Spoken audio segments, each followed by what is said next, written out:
Narrated by Aisha. When Allah's Messenger peace be upon him came to Medina, Abu Bakr and Bilal got fever, and I went to both of them and said, "O my father, how do you feel? O Bilal, how do you feel?"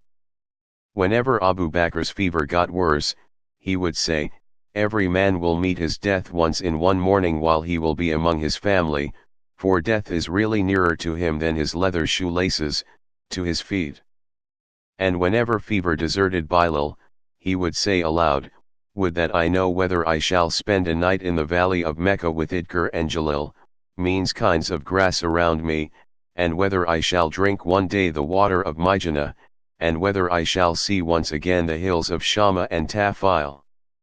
Then I went to Allah's Messenger peace be upon him, and told him of that.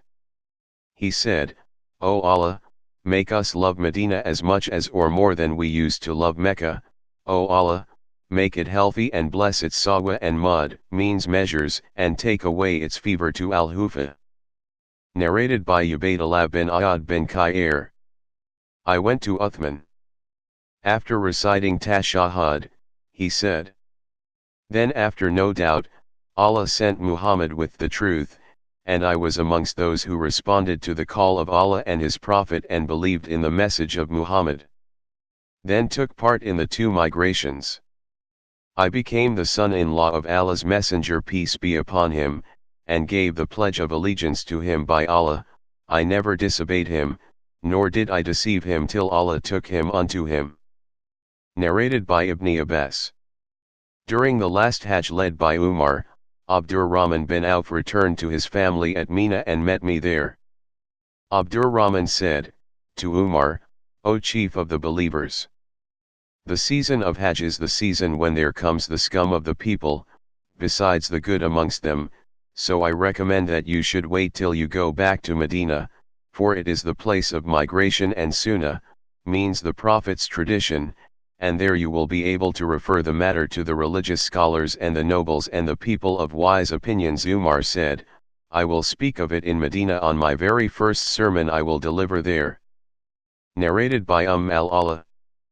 An Ansari woman who gave the pledge of allegiance to the Prophet peace be upon him that the Ansar drew lots concerning the dwelling of the emigrants. Uthman bin Maz'un was decided to dwell with them, means al-Allah's family.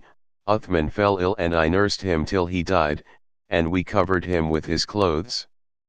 Then the Prophet peace be upon him came to us and I, addressing the dead body, said, "O Abu Asib, may Allah's mercy be on you. I bear witness that Allah has honored you." On that the Prophet peace be upon him said, "How do you know that Allah has honored him?" I replied, "I do not know." "May my father and my mother be sacrificed for you, O Allah's Messenger peace be upon him. But who else is worthy of it, if not Uthman?" He said, "As to him, by Allah, death has overtaken him, and I hope the best for him. By Allah, though I am the apostle of Allah, yet I do not know what Allah will do to me. By Allah, I will never assert the piety of anyone after him." That made me sad, and when I slept I saw in a dream a flowing stream for Uthman bin Maz'un.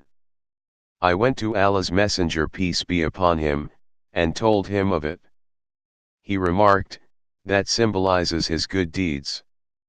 Narrated by Aisha. The day of Buledinath was a day of battle, which Allah caused to take place just before the mission of his apostle, so that, when Allah's Messenger peace be upon him came to Medina, the tribes had divided into hostile groups and their nobles had been killed, and all that facilitated their conversion to Islam.